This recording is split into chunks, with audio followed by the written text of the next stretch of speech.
Langsung. Bismillahirrahmanirrahim. Assalamualaikum warahmatullahi wabarakatuh. Mana suaranya? Bismillahirrahmanirrahim. Assalamualaikum warahmatullahi wabarakatuh. Waalaikumsalam warahmatullahi wabarakatuh. Alhamdulillahi rabbil alamin. Wa bihi nasta'inu ala umurid dunya waddin. Wassalatu wassalamu ala sayyidil awwalina wal akhirin, imamil muttaqina wa qaidil wurril muhajjalin, sayyidina wa habibina wa maulana Muhammad wa ala alihi wa sahbihi wa man tabi'ahum bi ihsanin ila yaumiddin. Subhanaka la ilma lana illa ma 'allamtana innaka antal alimul hakim. Rabbi shrah li sadri wa yassir li amri wahlul 'uqdatam min lisani yafqahu qawli. Amma ba'du. Hadratul muhtaram wal mukarram yang senantiasa kita hormati, kita taati dan kita cintai guru kita Buya Yahya dan keluarga. Mudah-mudahan Allah senantiasa memberikan kepada beliau sehat walafiat, diberikan panjang umur dalam keadaan taat dan keberkahan, dan mudah-mudahan Allah senantiasa permudah segala urusan-urusan beliau. Yang kami hormati para pengurus TPQ DTA di Pondok Mutiara, panggilnya siapa? Ustadz Rizky atau Kak Rizky? Ustadzah Syifa dan para pengurus lainnya, para ustadzah lainnya, dan juga yang kami cintai adik-adik semuanya, adik-adik yang soleh dan solehah. Alhamdulillah, siang hari ini kita semuanya dikumpulkan oleh Allah Subhanahu wa Ta'ala. Ustadz mau tanya kepada adik-adik, kita siang ini acaranya apa ini? Acara apa ini? Peringatan Maulid Nabi Muhammad Sallallahu Alaihi Wasallam. Alhamdulillah, siang hari ini kita semuanya berkumpul memperingati, menyebutkan tentang sejarahnya seorang manusia yang luar biasa. Beliau harus menjadi idola kalian semuanya, yaitu Nabi Muhammad Sallallahu Alaihi Wasallam. Kalau disebut nama Nabi Muhammad harus sholawat. Allahumma sholli ala Sayyidina Muhammad. Kurang kencang sholawatnya. Allahumma sholli ala Sayyidina Muhammad. Kalau pengen jadi umat Nabi yang dicintai, harus setiap disebut nama beliau harus mengucapkan sholawat. Baik, hari ini, siang ini kita semuanya berkumpul memperingati lahirnya beliau, hari lahirnya beliau. Tadi sudah dibacakan oleh kakak-kakak kalian qasidah-qasidahnya, maulid-maulidnya, tentang bagaimana sejarah beliau. Pada hafal enggak tadi selawatannya? Hafal enggak tadi qasidahannya? Enggak hafal? Hafal enggak tadi selawatannya? Nanti belajar sama abang-abangnya itu. Jadi biar nyanyinya solawatan, qasidahan ya, jangan nyanyi yang lainnya. Baik, sedikit Ustadz pengen cerita, dengerin. Jadi bagaimana kalian semuanya kelak akan menjadi generasi-generasi anak-anak yang dibanggakan oleh Nabi Muhammad Sallallahu Alaihi Wasallam. Siang hari ini kita memperingati sejarahnya Nabi. Jadi bagaimana kita mengambil kemuliaan beliau, akhlak mulia beliau. Tadi Ustaz sampaikan bahwasanya Nabi itu, Nabi Muhammad harus menjadi idola kalian. Jadi nanti kalau ditanya oleh abah uminya di rumah, nak, idola kamu siapa? Harus berani bilang, idola saya adalah baginda Rasul Sallallahu Alaihi Wasallam. Begitu ya, jangan bilang idola saya penyanyi ini, pemain bola ini. Nanti dulu, ingat, nanti kalau pulang ditanya siapa idolanya Rasulullah Sallallahu Alaihi Wasallam. Ingat nggak? Saya lagi, siapa idola kalian? Nabi Muhammad Sallallahu Alaihi Wasallam. Harus berani begitu. Ya, karena kalau kalian misalnya adik-adik merasa senang, bangga dengan idola yang pernah kalian idolakan. Oh, artis ini hebat, Ustaz. Pemain bola itu jago, makanya saya mengidolakan, masang posternya, fotonya. Nabi lebih hebat. Nabi Muhammad, para sahabat lebih hebat. Ustaz akan ceritakan beberapa kisah kehebatan para sahabat Nabi yang insya Allah mereka lebih hebat ketimbang idola yang sekarang kalian idolakan. Ya, kita mulai dari kisahnya sahabat Nabi SAW yang bernama Sayyiduna Anas bin Malik. Sayyidina Anas namanya siapa? Anas bin Malik. Nih, beliau ini Sayyiduna Anas dari kecil sudah dititipkan oleh ibundanya kepada Nabi Shallallahu Alaihi Wasallam. Dari umur 9 tahun atau 10 tahun sudah Nabi sudah dibawa oleh ibunya. Umurnya masih 9 atau 10 tahun. Ini berapa umurnya? Gue nggak tahu umurnya berapa. Ini berapa umurnya? Ini yang baju hitam umurnya berapa? 12. Beliau ketika masih umur 9 atau 10 tahun sudah dibawa oleh ibunya kepada Nabi Muhammad. Ibunya mengatakan, wahai Nabi, aku ini bukan orang kaya. Aku nggak punya apa-apa, aku nggak punya kekayaan, nggak seperti orang lainnya yang bisa nyumbang dengan kekayaan, harta benda. Aku hanya punya anak kecil ini, namanya Anas. Ada yang namanya Anas di sini? Nggak ada namanya Anas. Nah, ada nggak Anas? Belum ada. Nah ini, beliau Sayyidina Anas dibawa oleh ibunya kepada Rasulullah. Apa Nabi katakan? Wahai Rasulullah, ini putraku, anak laki-lakiku namanya Anas. Biarkan dia khidmah ikut kamu ya Rasulullah. Biarkan dia bantu-bantu sudah, belajar dengan kamu ya Rasulullah. Akhirnya Sayyidina Anas dari mulai kecil itu sudah mulai ikut ngebantu Nabi Muhammad. Nabi Muhammad pengen kan mulai ngobrol lagi kan. Jadi Nabi Muhammad mulai ingin wudhu, nanti oleh Sayyidina Anas diambilin air wudhunya. Nabi Muhammad ingin ke kamar mandi, beliau bawakan perlengkapannya beliau, terus begitu. Jadi tugasnya hanya membantu kebutuhan Nabi Muhammad. Tuh, anak kecil sudah rajin bantu. Yang dibantu bukan orang tuanya, Nabi Muhammad. Maka kalian pun harus begitu. Jangan menjadi anak yang pemalas. Kalau sudah bisa ngebantu orang tua, bantu orang tua, nyapu rumah, bantuin bapaknya misalnya ngapain. Bapaknya punya biasanya kegiatan, aktivitas, siap-siap ketika mau kerja, nyiapkan motornya apa, ikut bantu. Ibunya nyuci baju, ikut bantu. Nyapu, ngepel, nyuci piring, silahkan, asalkan jangan mecahin piring, ya nggak apa-apa, harus bisa gitu. Ini Sayyidina Anas dari kecil sudah mulai rajin hebat sampai beliau dewasa. Tapi hebat, nggak pernah membuat kesalahan. Saking hebatnya Sayyidina Anas ketika mengabdi khidmah kepada Nabi Muhammad, beliau mengatakan begini, aku selama membantu Nabi Muhammad nggak pernah marahin saya. Nabi Muhammad nggak pernah marahin saya, dan saya nggak pernah ditanya kenapa kamu melakukan begini, kenapa kamu kok begitu, nggak pernah. Saking hebatnya beliau. Jadi kalau mengerjakan sesuatu pasti benar, pasti beres. Nah, harus begitu. Ya, siapa namanya? Sayyidina Anas. Ya, dari kecil sudah menjadi khadimnya Nabi Muhammad.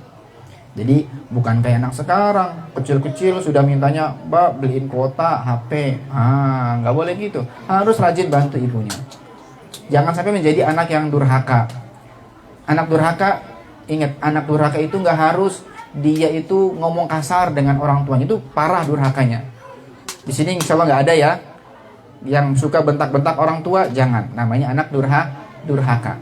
Nah, durhaka itu nggak hanya begitu. Adik-adik, nggak hanya suka bentak orang tua. Durhaka itu nggak hanya suka ngelawan orang tua. Durhaka itu nggak cuman kalau disuruh nggak nurut.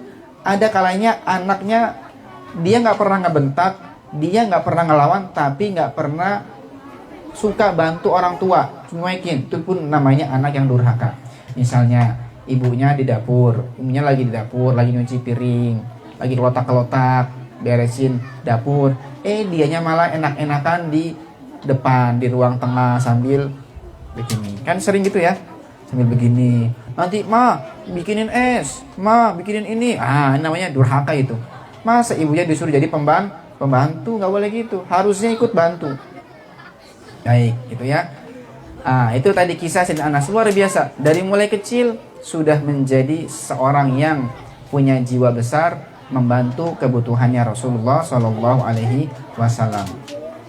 Ada lagi kisahnya siapa? Kisahnya dua orang sahabat, masih kecil juga. Masih kecil sudah berani ikut perang. Ya kecilnya nggak kecil banget kayak Afkar, kecil banget, ikut perang ya keinjak orang nanti. Ini namanya mungkin seumuran kayak abang-abang kalian yang tadi di depan itu, ya seumuran remaja-remaja lah, tapi belum dewasa. Ini pun pelajaran buat antum semuanya nih, yang teman-teman Khariji, menjadi pemuda yang dibanggakan oleh Nabi. Ada sahabat namanya Mu'adz dan Mu'awidh. Dua orang namanya Mu'adz dan Mu'awidh. Itu luar biasa. Mereka punya semangat sangat tinggi untuk berjuang. Diceritakan dua orang sahabat ini minta izin kepada Nabi Shallallahu Alaihi Wasallam untuk ikut perang. Wah, ikut perang loh ini. Perangnya nggak nanggung, perang Badar. Nabi, saya minta izin buat perang. Kira-kira kalau sekarang tuh nggak berani. Beraninya perang di ML, beraninya. Nah, ya kan? Beraninya perangnya di FF, beraninya. Kalau perang langsung mana berani. Zaman dulu itu ada namanya sahabat Mu'adz dan Mu'awid. Minta izin perang, ya Nabi, izinkan saya buat perang. Akhirnya Nabi nggak izinkan. Ini masih kecil, masih belum layak untuk ikut ke peperangan. Enggak, saya pengen ikut perang. Ngotot, maksa untuk ikut perang. Akhirnya Nabi izinkan. Diizinkan untuk ikut baris dalam peperangan. Subhanallah, sahabat namanya Abdurrahman bin Auf menceritakan, ternyata ketika aku lagi berdiri di medan perang, aku ngelihat kanan kiriku ternyata anak kecil. Tadi dua anak kecil tadi namanya Mu'adz dan Mu'awid. Sayyidina Abdurrahman bin Auf ini sudah sahabat senior, sudah dewasa. Beliau sangat heran dan bangga. Ternyata ketika berbaris di medan peperangan, ngelihat kanan kirinya anak yang kecil, Mu'adz dan Mu'awid kecil. Tiba-tiba sebelum mulai perang bilang begini, salah satu di antara mereka, paman, kan manggilnya paman ya am. Kalau sekarang Pak De gitu lah. Nah, kenapa? Beliau heran, ini anak kecil beneran tak ikut perang. Tapi ya Nabi sudah mengizinkan. Akhirnya kata anak kecil tadi, si Mu'adz dan Mu'awid, paman, kenapa? Paman kenal dengan Abu Jahal enggak? Wah, kenal dengan Abu Jahal. Siapa Abu Jahal? Kenalan di mana? Kok kenal? Tahu Abu Jahal apa enggak? Jadi Abu Jahal itu musuhnya Nabi Muhammad. Beliau itu Abu Jahal orang yang paling benci dengan Nabi Muhammad, paling musuh Nabi Muhammad. Suka menghina Nabi, suka ngolok-ngolok Nabi, bahkan si Abu Jahal sering berniat untuk membunuh Nabi Muhammad. Saking jahatnya dia. Pokoknya ini orang jahat si Abu Jahal ini, orang jahat. Akhirnya si sahabat Mu'adz Mu'awid bilang begini, paman, kenapa? Paman kenal dengan Abu Jahal enggak? Tahu enggak? Oh iya tahu saya, itu orang paling jahat. Kenapa emangnya? Kamu pengen ketemu? Iya, saya ini datang ke sini niat pengen memenggal lehernya dia. Wih, berani tak kamu? Berani katanya. Saya niat ke sini, pokoknya saya nggak boleh pulang kecuali sudah berhasil menjatuhkan si Abu Jahal. Dia pokoknya nggak boleh hidup karena dia sudah jahat kepada Nabi Muhammad. Berani dia. Akhirnya yang satu pun bilang begitu. Iya, aku juga pengen begitu paman. Kalau paman kenal nanti tunjukin mana si Abu Jahal itu orangnya, biar kami kejar, kami sabet dengan pedang dia. Saking beraninya, anak kecil loh. Sudah berani, saking cintanya dengan Nabi Muhammad. Akhirnya begitu peperangan mulai dan kelihatan si Abu Jahal, kata Sayyidina Abdurrahman bin Auf, anak kecil dua, tuh, itu tuh yang namanya Abu Jahal. Sana kejar sana, dikejar sama mereka berdua. Tuh di umur masih belia ternyata sudah punya keberanian. Apa yang mendorong mereka? Anak kecil sudah berani. Tadi sahabat Sayyidina Anas bin Malik masih kecil, sudah rela meluangkan waktunya full untuk Nabi Muhammad. Kenapa? Karena cintanya mereka kepada Nabi Muhammad. Karena senang, rindu dengan Nabi Muhammad. Pengen nanti ketika di akhirat bareng dengan Nabi Muhammad. Nah, Ustadz pengen begitu kalian, menjadi anak-anak yang kelak di hatinya terpenuhi dengan cinta kepada Nabi Muhammad SAW. Ya, tahu enggak apa hal yang paling bikin Nabi Muhammad bangga dengan kalian? Yang tahu dikasih hadiahnya air putih, tapi kebetulan nggak bawa apa-apa. Tahu enggak apa hal yang paling bikin Nabi Muhammad bangga dengan umatnya? Ayo yang bisa jawab. Oh, ayo. Yang paling bikin Nabi Muhammad senang apa? Membantu orang tua, apalagi. Tapi bukan itu jawabannya. Apalagi. Al-Imam Al-Habib Ali Al-Habsyi beliau mengatakan begini, tidak ada hal yang paling membuat hati Nabi Muhammad gembira kecuali menimba ilmu agama. Jadi belajar. Itu yang paling membuat beliau senang sama kalian. Jadi beliau senang, bangga kalau sudah ada anak kecil, anak-anak muda, generasi Islam itu rajin belajar. Alhamdulillah kalian Allah mudahkan buat belajar. Ini Nabi senang dengan begini. Nabi sangat bangga kalau ada anak kecil, dari kecil sudah ngaji tasili, pengen ngaji Quran, mempelajari sirahnya, ngaji bagaimana caranya sholat. Senang Nabi. Ustadz, saya senangnya matematika, silakan belajar matematika, belajar ilmu ini. Pokoknya harus belajar. Jadi generasi yang semangat untuk menimba ilmu. Paham ya? Jangan jadi generasi yang males. Luar biasa, apalagi nih yang abang-abang, insya Allah sudah sedikit lebih mengerti ya. Umur-umur seperti kalian pun, dimana umur-umur di situ waktunya masih produktif, masih sangat ideal untuk menimba ilmu. Nggak ada alasan, Ustadz saya sudah kelewat batas. Batas umur berapa yang kelewat batas? Saya sudah batas, Ustadz umur saya sudah 20, masih muda 20. Gunakan kesempatan tersebut buat menimba ilmu, belajar. Kalian punya kesempatan, ada waktu misalnya belajar khariji, belajar dengan siapa, gunakan kesempatan tersebut buat menimba ilmu. Kita miris sekarang di zaman dimana sudah mulai berkurang semangatnya buat ngaji. Ya, ingat kalau ngaji jangan niatnya buat main loh ya. Niatnya apa kalau datang ke sini? Ngaji apa mau main? Ngaji, harus ngaji. Nah, jangan main. Nabi sangat bangga kalau sudah ada umatnya senang untuk belajar. Ya, senang nggak belajar? Adik-adik, senang nggak? Semangat nggak buat belajar? Benar, senang. Lebih senang mana? Kalau TPK-nya libur atau nggak libur? Benar. Misalnya nanti diumumin nih besok sama ustadzahnya, besok ngajinya libur. Senang apa enggak? Senang. Kan ada yang kalau sudah pengumuman libur senang ya, libur, senangnya kalau sudah libur. Nah, kalau misalnya ketika diumumin libur senang, berarti tandanya nggak semangat belajar. Ada nggak di antara, coba Ustadz pengen nanya, ada nggak di antara kalian itu kalau ketinggalan ngaji sampai nangis, aduh ketinggalan ngaji nangis sama abinya, aduh saya ketinggalan ngaji telat bangun misal, ada nggak yang nangis begitu? Nggak ada, malah nangis disuruh ngaji nangis malahan ya. Nah, harus semangat belajar. Itu. Baik, satu hal pertama yang membuat Nabi senang tadi apa? Belajar ilmu agama. Yang kedua tadi benar. Yang kedua, di antara hal yang membuat Nabi bangga adalah bakti sama orang tuanya. Ya, jadi nanti niat setelah itu nanti dapat hadiah, nanti dapat air dari Ustadz nih, nanti diambil ya. Baik.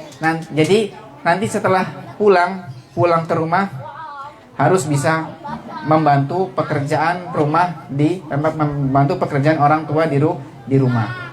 Nggak boleh malas, nggak boleh menjadi anak yang sok-sokan jadi raja, tahu nggak? Sok jadi raja, datang ke rumah, mak aus nih, bikinin es. Wah, namanya anak durhaka. Mak lapar nih, bikinin cemilan dong. Jaburannya mana nih? Toples kosong semuanya. Nggak boleh begitu. Harus bantu, mak. Umi lagi ngapain? Bisa ikut bantu ndak? Oh lagi nyapu sini, boleh nggak saya ikut bantu gitu. Tapi jangan minta upah kalau bantu ya. Jangan minta dibayar. Mak saya minta manggil Mimi ta, Mimi. Manggil Mimi misalnya, atau ibu. Bu, saya pengen ikut bantu nyuci piring. Oh silakan, bagus alhamdulillah. Tapi nanti setelah selesai 5.000 ya. Begitu nggak boleh. Namanya tidak ikhlas dalam membantunya. Baik, gak usah banyak-banyak yang Ustadz sampaikan. Pokoknya tadi, bagaimana kiranya kalian harus semangat belajar. Nggak boleh malas belajar.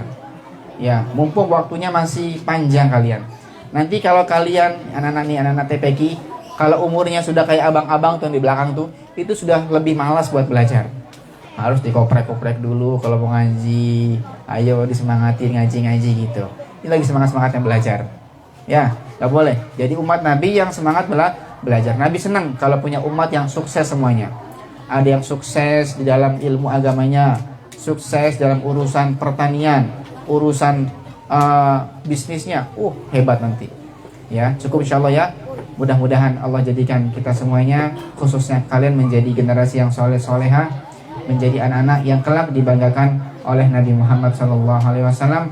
Allah berikan semangat kalian buat belajar ilmu agama, menimba ilmu agama, dijadikan anak-anak yang bisa mudah untuk berbakti kepada orang tuanya di rumah, nurut sama orang tuanya, tidak durhaka, dan mudah-mudahan Allah jadikan kita semuanya golongan umat yang kelak akan mendapatkan syafaat beliau di hari kiamat. Amin amin ya rabbal alamin.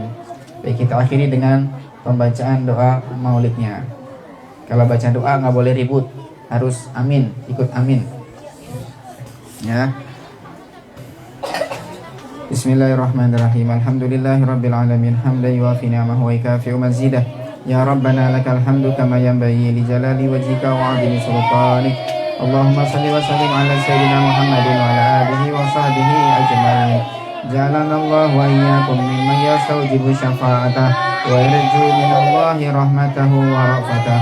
اللهم بحرمة هذا النبي الكريم وآله وأصحابه الصادقين على منهجه القويم اجعلنا من خيار أمته واسترنا بذيل حرمته واشرنا غدا في زمرته واستعمل ألسنتنا في مدحه ونصرته وحينا متمسكين بسنته وطاعته وأمتنا على حبه وجماعته.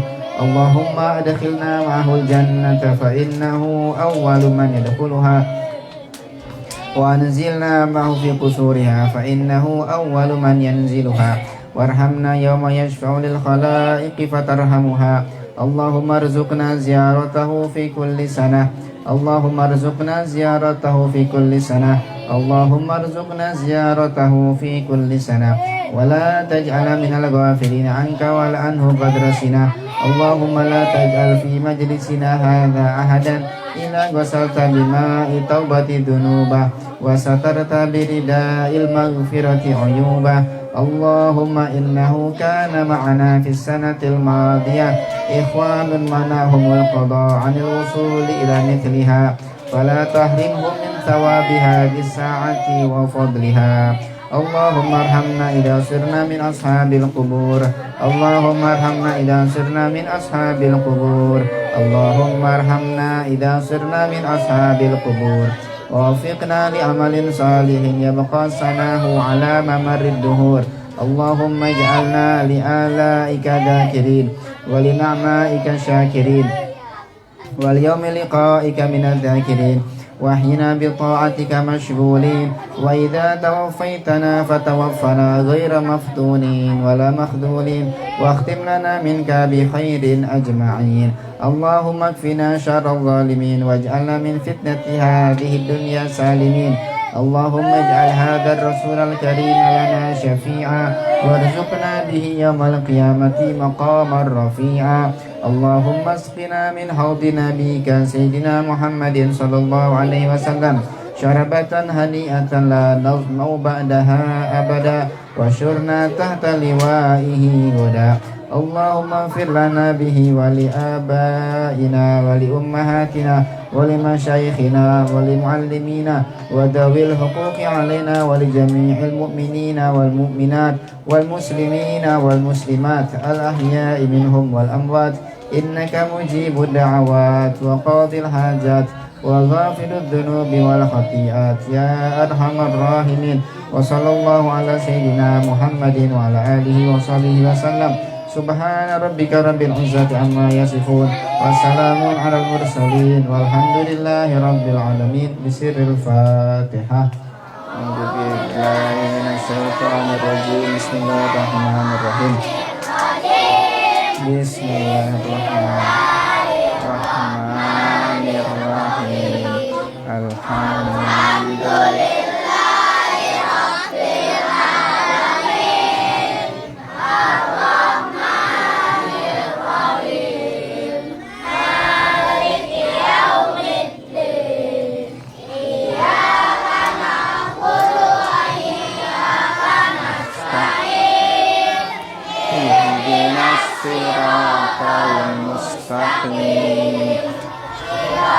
الذين أنعمت عليهم غير المغضوب عليهم ولا الضالين.